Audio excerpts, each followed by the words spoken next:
درخت کی باتیں۔ میں اور میری بہن ایک درخت کے نیچے جھولا جھول رہے تھے۔ میری چھوٹی بہن نے درخت کے کچھ پتے توڑے تو کسی کے کراہنے کی آواز سنائی دی۔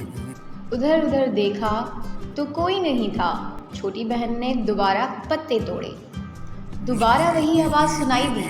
میں نے پوچھا، کون؟ آواز آئی، میں درخت ہوں۔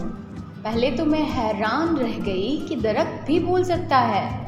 میں نے پوچھا، تم کیوں کرا رہے ہو؟ درخت نے کہا، جب کوئی میرے پتے توڑتا ہے تو مجھے تکلیف ہوتی ہے۔ میں نے کہا، معاف کرنا، ہم نے تمہیں تکلیف دی جبکہ تمہارے بہت سے فائدے بھی ہیں۔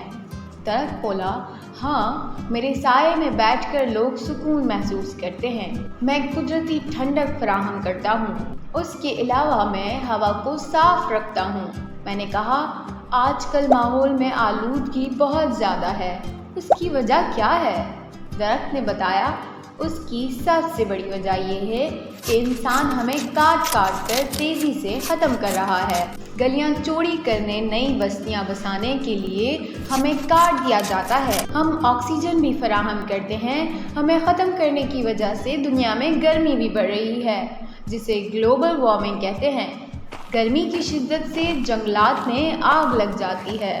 میں نے پوچھا، انسانوں کو کوئی پیغام دینا چاہتے ہیں؟ درخت نے کہا، انسانوں کے لیے میرا پیغام یہ ہے کہ وہ زیادہ سے زیادہ درخت لگائیں۔ اگر کسی وجہ سے درخت کاٹنا پڑے تو اس کی جگہ دوسرا درخت لگائیں، اور مہربانی کر کے میرے پتے نہ توڑا کریں۔